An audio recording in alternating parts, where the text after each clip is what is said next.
Well, as I say in the beginning, it is a labor of love. It was a labor of love over a period of like 9 years. And I didn't know I was going to write this particular book. I was just, I wrote the first one. I didn't know I was writing a book for the first one. That was totally different. That was totally inspired. This one, I started by just being curious, as I am. What does a scientist do? But ask questions and being curious about things. And so I read a lot of books, and what's happening now? I mean, the shift. What really is happening? I wanted to know. There had to be a scientific explanation to these things too. And as I read different books, I'm like, wow, that's interesting. And I start writing things down. I had notes, and I had notes upon notes upon notes, and I'd be led here and there. And then I started to see a pattern. And I'm like, I think this is how we physically become enlightened. And I write things down, and this is connected to this, and and then studied a lot of the forward thinkers of our time, like Nissim Harriman. I just love it because he's self-taught. We don't need a piece of paper to say who we are. Mm-hmm. Man Absolutely. just knows physics. He just knows physics, and he knows about metaphysics. He knows about the spirituality, and he's put them together. It's just beautiful. So in studying these people that are out there that are just saying, hey, we need to pay attention more to different things than what we've been focusing on. Well, that makes sense. Yeah. And then the book, and then I'm like, okay, then I just start writing. And as I'm writing, I'm like, okay, there must be something to explain this. And so I do research.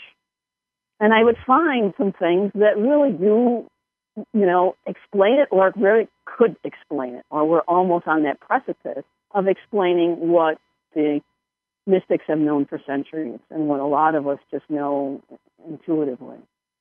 Mm-hmm. So as you were doing this, as you were having these revelations, as you were putting these things together, and I love the way you're describing it, did you notice that your own life was, you said this was a labor of love over 9 years. I would suspect during that 9-year period, you were living or experiencing shifts along with what you were discovering. Oh, yes. And they haven't stopped yet, Kira. That's the beauty of the journey. Believe me, it hasn't stopped. Yes, definitely. I mean, I started this journey when I left everything I loved, almost everything I loved, everyone I knew, and I said, okay, I need to go to Sedona. I felt it in my heart. I just need to go. I left my 14-year committed relationship, left the house we built together, left my job, packed the car, didn't know a soul. I visited Sedona for 5 days, cried when I left, knew I had to go back, and went. And I did this inner journey, too, that really prepared me to bring all this out of me. It's always been there. Like I said, I was born this way.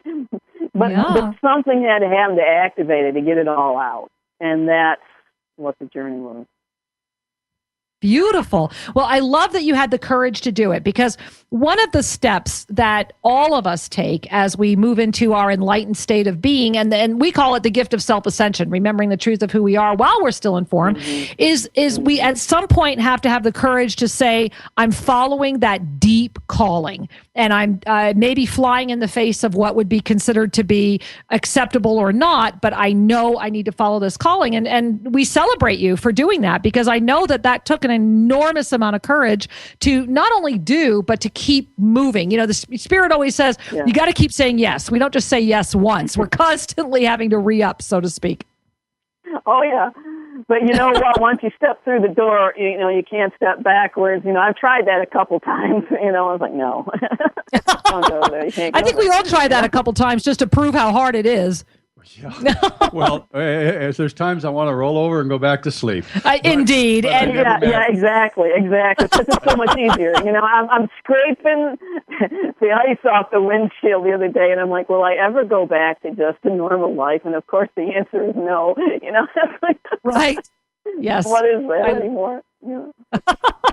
Well, Kira, we have some beautiful callers that are standing by. Wonderful. And so I'd like to go to the phones and have some connections there. So let's head to line 2. We're going to say hi to Adam from Mojave, California. Namaste, Adam. Welcome to the show. Namaste. It's great to speak with you. Great to have you here, sweetheart. Oh. How can we help you today? Well, I wanted to say how much I love you guys, how much I appreciate this thing on my journey. And I'm at a point right now where I keep asking myself, what can I do to best be of service in the world? And I was wondering. Well, Adam, what I want you to do is I love that you got through today, because you carry such a beautiful heart and such beautiful heart presence. And it's just incredible. And one of the things that I'm seeing around you right now is, it's funny, they're showing me an equilateral cross, meaning when you're asking, like, what is the way I can move forward, or what is the way I best be of service in the world, you're literally standing in the center of a 4-way crossroad. And what that means is that for you, they're saying there's still time to play. And what that means is, it doesn't mean that you aren't going to be playing the rest of your life, because life is our eternal playground. What it does mean is that you don't need to get as solid in the one thing yet. There are 4 absolute ways that you can express yourself, and I believe that you're already connected to these. And they're saying play, dance, weave, and I can't stress that enough. Play, dance, weave. Those are the energies around you right now, and that through that you will discover this singular process. The 4 is also playing really strongly in you right now, and I'm kind of smiling because in 4 months we're at that March ascension window for the next 7 years. And so stay in the center of the crossroad right now. Don't try to take any specific one turn. Play, dance, weave through December. And they're telling me by the 3rd week in January, you're going to have like almost this inspired download that will open up the next 4 years for you very effortlessly. But right now, play, dance, weave with everything that's coming in front of you. And I'm really grateful you got a hold of us today, because you really are hardwired to your heart. That's for sure. And I'm grateful that you called us today. Thank you, Angel.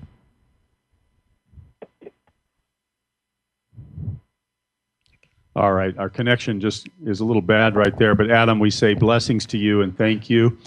And I tell you what, let's take one more caller before we return back to our conversation. We have on line 3 Sonia from San Francisco. Namaste, Sonia. Welcome.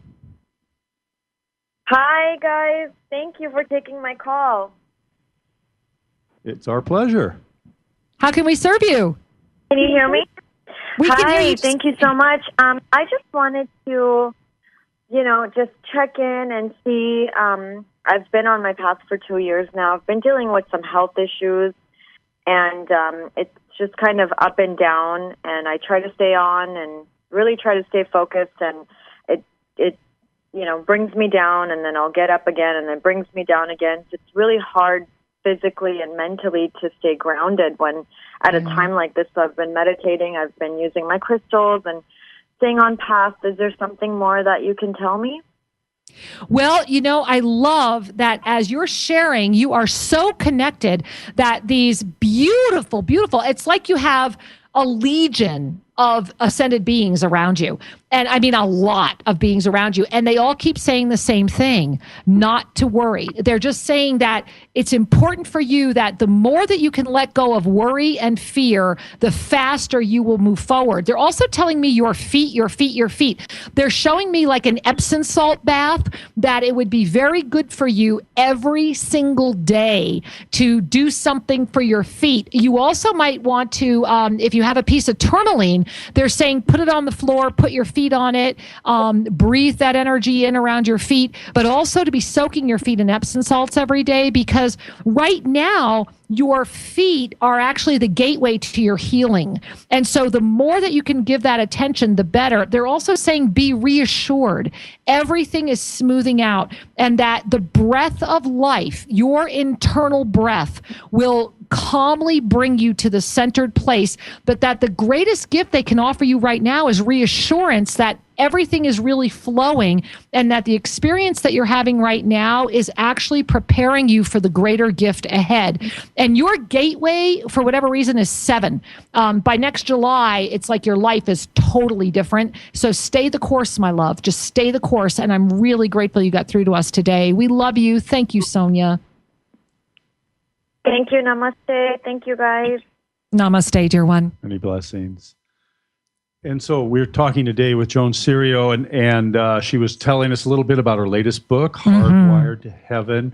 And we're, Joan, I'm wondering, it just seems like this book in so many ways is like an advanced version of, okay, you want to know the mysteries? Let me lay it out for you. Right. Let me just give it to you in a fashion that everybody can understand. And so how do you feel about that? Do you feel like this is a complete work, or are you doing the next step now? Are you working on another one? Oh, for what I've been through lately, I think I'm working on another one. So I'm sure there's always more, isn't there? There's always more. There is always. And I'm really grateful that people are saying that it's easy to understand, because that was my intention, to boil it down enough so that the science, people didn't get bogged down in the science or get bogged down too much in the metaphysics, but that it really would be a working guidebook for people. That was my intention. Well, I think your intention was manifest quite beautifully, that people are finding a depth of clarity, a depth of understanding in this work that ignites, I think, our own inner wisdom. When someone else articulates something and we can say, oh, yeah, that, oh, yeah, is an affirmation. Well, and I love that when things are easy to read, they become easier to apply into our lives. And so that's really a gift when we can put something together in a way that's easy to understand. Definitely. It's one thing to read it, but it's another thing to apply it now, isn't it? So Always. Yeah, definitely. It's meant to be a tool. It's why there are tools in there. Yes. Well, I think for many of us, it's important that we have a kind of a conceptual understanding, and then we take action. Absolutely. It's like our brains need to relax enough around where we're headed to allow the journey to continue. Those ever positive brains that love to take us on our journey and take us away from our heart. That's for sure. Yeah, well, we're at that time where we're going to take a little station break. And so to all of our listeners, and especially our callers, hang in there. We're going to be back, and we're going to connect with each and every one of you right after these messages. Stay tuned. Welcome back. We are delighted to be with you now. Indeed, we are in this extraordinary November, our first week of December, the opening of the water energy for the week of Chakra Vastu in a month of water energy, flow, joy, abundance, creativity, passion, and of course, the heart. The wonderful thing about this time we're in is we're being given the opportunity to foundationalize and stabilize what we're calling the lower chakras so that the heart chakra can bloom. Yes. So often people are saying, oh, I want to live from my heart. I want to be in service. I want to live a life of love. But oops, I got distracted. Oops, I had a pain. Oops, I got financial worries or relationship issues. And those issues are very human and very much a part of the lower chakra system. They are. And, a lot of people forget that the heart is actually the root center of our ascended state. And so until we stabilize those lower 3 chakras, it's challenging to hold that heart open. And this brings us back to today's beautiful guest and the conversation we're having. And so, Joan, your book is so aptly titled Hardwired to Heaven. Love it. And it seems to me that hardwire, heaven, is got to connect to the heart, does it not? It does. And actually, I could have named the book Heartwired to Heaven. There you go. Oh, that's fun. Well, tell us more. Tell us about the the metaphysical and the heart and all of that. What are you noticing? What have you put out there for people to really connect with? Well, in ancient traditions, it was always talked about the sacred place of the heart, the special place in the heart. And why was that always taught? What was so special about the heart? And me being a scientist, like, okay, is there something special about the physical heart? What is it about the physical heart? And what is it about the metaphysical heart? And what were they trying to tell us? And what I found was there's just, first of all, our language is more literal than we think. When we talk about our heart of hearts, what are we talking about? Well, we're talking about a place in the heart, that special place, that sacred place in the heart that I call the sacred coordinate.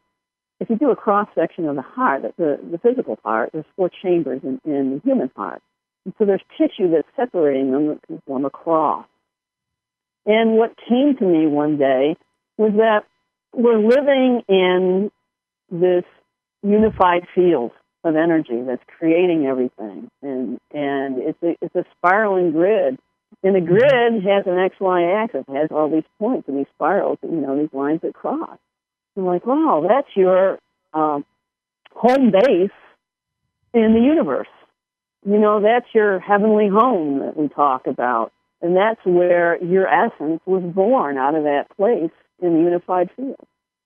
And that unified field that we're a part of flows through us, through our hearts, through this special place in our heart. So the field is made up of all these souls, beautiful souls that are all connected in this field, and we're all connected. Our hearts are all connected. And the field flows through us. So all this creative energy, all the information that there is, flows through us. It's a part of us. So when we go into our hearts and connect to this, we can connect to this place that has the riches of the universe. Mm. And this sacred coordinate, as I call it, obviously we know why it's sacred, but the coordinate, it's coordinating light and matter, the masculine and the feminine, these opposites that are there that drive creation. And it's that holographic representation of your home base on the grid, on the unified field that exists within your heart.